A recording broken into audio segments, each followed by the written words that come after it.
Halo Jar, apa kabar? Baik, Pak. Kita Gimana kabarnya, Pak? Sehat? sehat ya. Apa kabar Kak Jar? Wis, itu fitness terus ya, olahraga terus ya. Risma, kedengaran suara Bapak? Baik.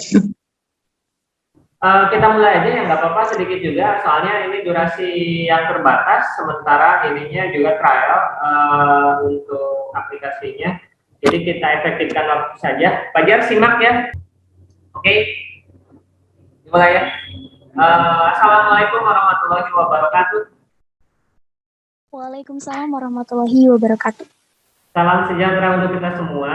Pada hari ini kita akan mengadakan Zoom yang menuju Olimpiade Nasional Final untuk Risma Listiani. Jadi kita dilatih, Risma dilatih bagaimana caranya nanti menyampaikan atau presentasi terkait materi yang harus disampaikannya.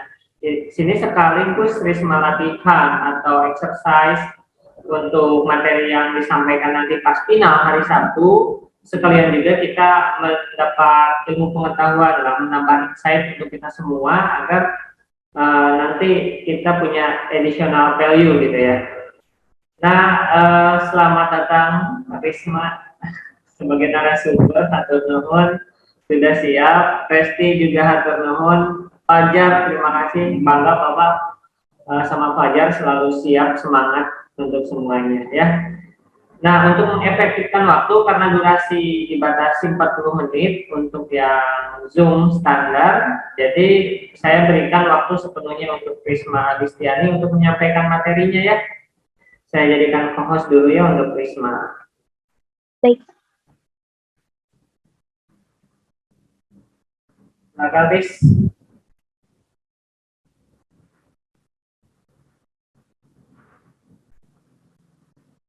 Apa sudah terlihat share screen-nya? Sip, sudah terlihat di saya. Di teman-teman juga kayaknya sudah terlihat. Assalamualaikum warahmatullahi wabarakatuh. Salam sejahtera untuk semuanya. Pertama-tama saya ingin berterima kasih kepada Bapak Endang Suhendar SPD selaku guru pembimbing sekaligus moderator pada acara kali ini. Terima kasih karena telah memberikan kesempatan kepada saya untuk menjadi narasumber pada acara kali ini. Dalam kesempatan kali ini, saya akan mempresentasikan terkait peran dan tantangan akuntan dalam pemulihan ekonomi di era new normal. Seperti yang kita ketahui bahwa profesi akuntan itu ada akuntan perusahaan, kemudian ada atau guru, ada pebisnis, dan juga ada konsultan. Dari sini kita mengetahui ya bahwa banyak sekali peran akuntan, dimulai dari akuntan internal, akuntan pendidik, atau akuntan publik. Akan tetapi dengan adanya COVID-19 ini membuat terjadinya pergeseran peranan akuntan, di mana sekarang ini kita sedang berada di era new normal. Apa sih era new normal itu? Nah, era new normal ini adalah suatu kondisi di mana kita harus tetap beradaptasi pada kebijakan baru untuk menghadapi COVID-19. Di sini tentunya ada adaptasi yang sudah kita lakukan. Dimulai dari sekitar bulan Desember sampai Januari, kita masih melaksanakan kehidupan normal dan kita hanya mengetahui bahwa negara Cina sedang menghadapi pandemi. Kemudian juga kita memasuki adaptasi COVID-19, di mana juga kita harus mulai memperhatikan gejala dan dampak COVID-19 serta memahami protokol kesehatan. Kemudian kita juga memasuki era new normal. Kita harus melakukan aktivitas normal dengan menggunakan protokol kesehatan. Nah, era ini masih kita lakukan dengan menggunakan protokol kesehatan. Dan ini sampai sekarang masih kita lakukan ya. Tentu saja era new normal ini tidak hanya berimbas pada dunia bisnis saja, tetapi juga berimbas pada kehidupan kita yang mana menghasilkan kebiasaan-kebiasaan baru. Di antaranya ada online meeting, kemudian ada pembelajaran daring. virtual office, dan masih banyak lagi kegiatan yang dilakukan dari rumah. Dan tentu saja kegiatan tersebut efisiensi dari pengeluaran pembiayaan tempat, waktu, dan semacamnya. Lalu bagaimana new normal di dunia akuntan? Nah, dikarenakan sebelum kita menghadapi era new normal ini, kita sedang menghadapi era revolusi industri 4.0. Maka inilah tantangan terbesar akuntan selain era new normal. Bisa dikatakan new normal di dunia akuntan adalah kebijakan baru untuk beradaptasi dengan situasi dan kondisi disrupsi digital yang merambah di dunia bisnis dan industri yang membuat adanya disrupsi bisnis. Berbicara tentang disrupsi, apa sih disrupsi itu? Nah, disrupsi itu adalah perubahan secara cepat dan besar-besaran dalam suatu sistem. Nah, misalnya saja tadi dunia bisnis dan industri. Karena tugas akuntan itu adalah melayani masyarakat, maka akuntan itu perlu responsif terhadap perubahan bisnis di era new normal.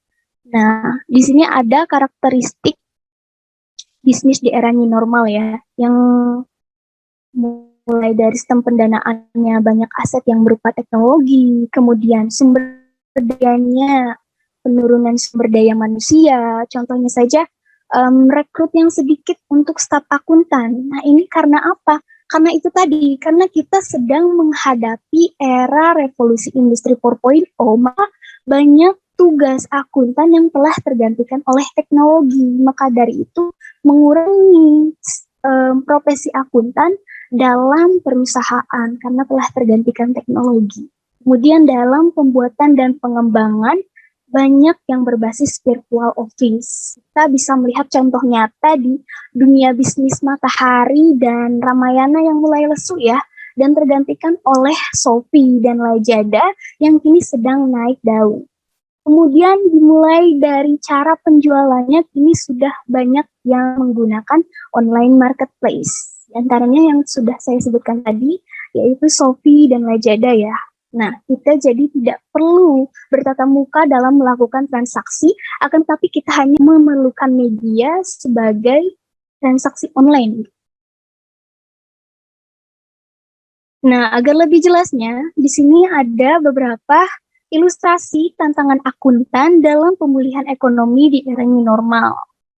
Ada disrupsi bisnis, e-learning. Nah, e-learning ini adalah tantangan dari segi akuntan pendidik, di mana mereka dituntut profesional dalam menjalankan tugasnya meski misalnya kebijakan untuk pendidikan itu melaksanakan pembelajaran daring. Dan WFH sendiri ini merupakan tantangan untuk seluruh profesi di Indonesia yang biasanya terjun langsung ke dunia lapangan, ini harus bisa mengendalikannya dari rumah.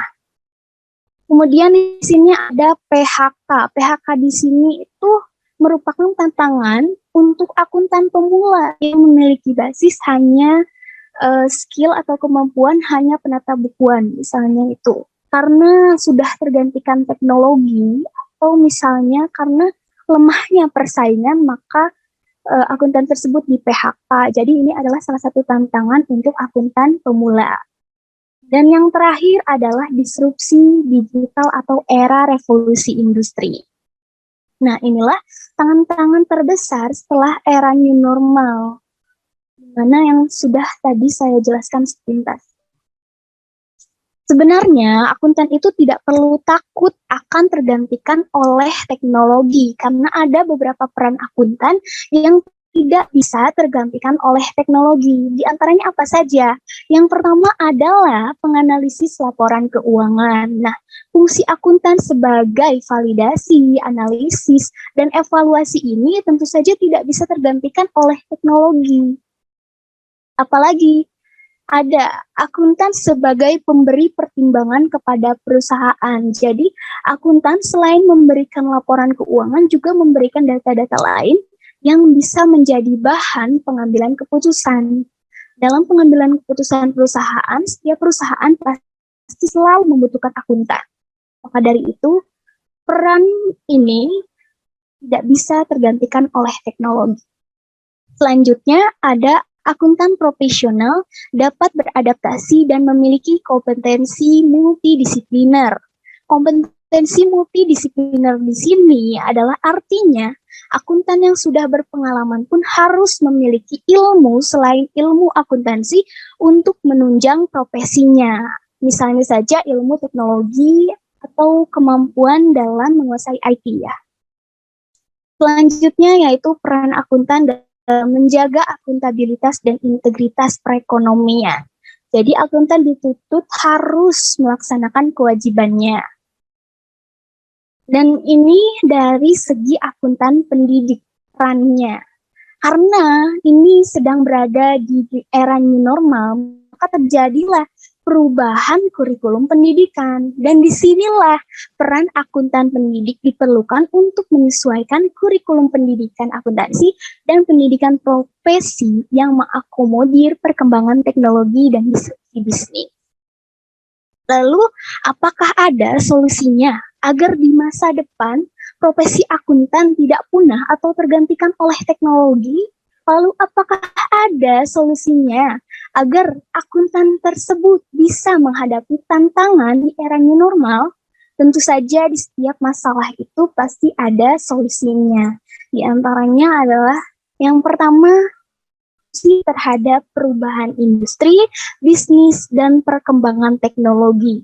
Karena apabila terjadi perubahan bisnis, maka otomatis peran profesi akuntan juga berubah. Nah, yang kedua yaitu akuntan harus mampu mengimprove skill. Mengimprove skill di sini yaitu agar akuntan tersebut tidak kalah saing. Karena akibat dari sedikitnya rekrutmen posisi akuntan di perusahaan, maka semakin tingginya persaingan di dalam profesi akuntan. Maka dari itu, akuntan harus mampu mengimprove skill agar mereka juga dapat bertahan di era revolusi industri 4.0. Dan yang ketiga, akuntan harus berfokus pada analis, konsultan, dan desain perencanaan masa depan atau financial planner agar mampu bertahan di era revolusi industri 4.0. Karena apabila mereka fokus pada ilmu basic saja, penata bukuan, maka mereka akan kalah dengan yang lulusan SMK dan teknologi umumnya yang sudah banyak sekarang menggunakan komputerisasi akuntansi. Mungkin cukup sekian yang dapat saya sampaikan. Mohon maaf bila ada kesalahan. Wabillahi taufiq wal hidayah. Wassalamualaikum warahmatullahi wabarakatuh. Waalaikumsalam warahmatullahi wabarakatuh. Ya, terima kasih narasumber yang sudah menyampaikan materinya, yaitu tentang peran akuntan ya, peran akuntan dan tantangan nanti ke depannya di era disrupsi ini. Nah, barangkali ada yang mau bertanya, silakan Pak Ajar, Resti, atau yang lainnya silakan diperbolehkan untuk bertanya. Mau tanya Pak, Iya, boleh silakan. kalau untuk menjadi akuntan itu harus gimana Pak? Untuk menjadi akuntan itu harus bagaimana katanya? Risma, boleh langsung dijawab, silakan. Jadi untuk menjadi seorang akuntan itu yang pertama ya pasti yaitu belajar pengetahuan tentang akuntansi. Jadi kita berfokusnya seperti ini. Kita mau jadi akuntan apa? Apakah itu akuntan pemerintah atau akuntan pendidik atau malah akuntan publik? Maka semua belajarannya pasti berbeda. Nah, kita pilih jurusan saja sesuai profesi yang kita minati. Kemudian juga yang perlu diperhatikan adalah sekarang ini lebih baik perbanyaklah tes bersertifikat seperti CA atau apalagi ya, banyak lagi. Nah, karena itu menjadi pertimbangan perusahaan sekarang itu karena mereka yang bersertifikat itu pasti memiliki skill yang lebih dan lebih berpengalaman lagi. Nah, kemudian juga untuk menjadi seorang akuntan harus memperhatikan kode etik dan juga perilaku mereka untuk menjadi seorang akuntan. Intinya seperti itu. Ya katanya begitu. Jadi Fajar katanya kita harus belajar terus belajar mendalami skill itu. Untuk pengakuan sebagai akuntan kita harus mengikuti ujian sertifikasi seperti yang disampaikan tadi oleh narasumber Risma, oleh ACCA, ACA, ya boleh oleh IAI, CA, kemudian boleh juga oleh kantor akuntan publik ya, IAPI lembaganya, juga CPA gitu ya. Jadi untuk melegalkan kita sebagai status akuntan kita harus mengikuti ujian sertifikasi oleh lembaga-lembaga terkait. Satu lagi, Pak. Boleh, silakan. Bentar. Kalau untuk akuntan kan harus ambil sertifikasi ya, Pak. Nah, itu teh minimal S1 apa SMK, lulus SMK juga udah bisa ambil sertifikasi untuk menjadi akuntan. Boleh saya jawab, Pak? Boleh, silakan. Sebenarnya untuk sertifikasi sendiri itu boleh saja tidak kuliah, tetapi ada prosedur yang harus dijalani. Bisa, jadi tidak langsung S1 bisa. Jadi akan dilengkapi oleh Pak. Iya betul begitu ya, tepat sekali. Tidak kuliah pun tidak apa-apa asal kita menjalani prosedur yang telah ditetapkan. Misalnya kita ada ujian sebelum sertifikasi itu, ada pelatihan dulu, bimbingan dan lainnya bisa. Jadi langsung pengakuan bisa asal ujiannya lolos. Ya, cukup. Pasti ada yang ditanyakan? Tidak. Selanjutnya bagus. Selanjutnya saya bertanya nih ke Risma. Kita kan di SMK ya, di SMK khususnya sekolah yang melahirkan calon-calon akuntan. Jadi kita dilatih skill akuntansi. Mereka itu lebih didominasi untuk mempelajari akuntansi secara manual. Jadi kita menggunakan buku folio untuk mengerjakan, menggaris atau menghitung secara manual menggunakan kalkulator. Nah, sementara saat ini kan udah era disrupsi nih ke 4.0 atau mungkin 5.0 sebentar lagi ya. Nah, apakah ini relevan dengan keadaan di zaman sekarang gitu? Yang notabene sekarang udah hampir mau ke 5.0 gitu. Apakah ini perlu, manual itu perlu, atau kita harus mulai mengubah ini ke modernisasi atau digital? Silakan dijawab. Terima kasih atas pertanyaannya.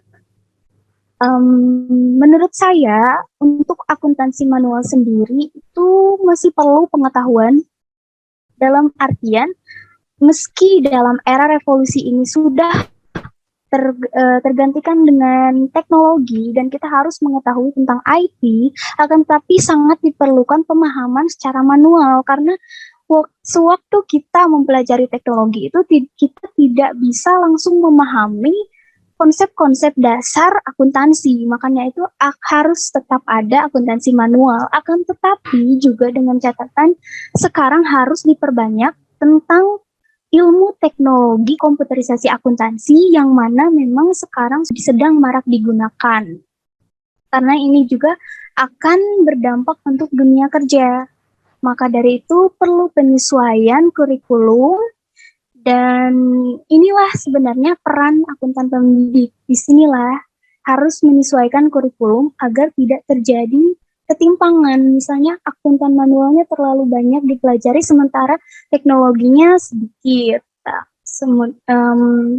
Mungkin harus perlu penyesuaian agar teknologinya diperbanyak dan konsep dasarnya diperinci lagi atau disedikitkan agar kita juga mahir dalam teknologi setelah lulus SMK.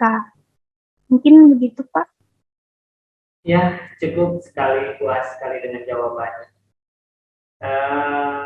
Ada lagi pertanyaan dari Resti, barangkali dari Fajar? Sudah? Tidak?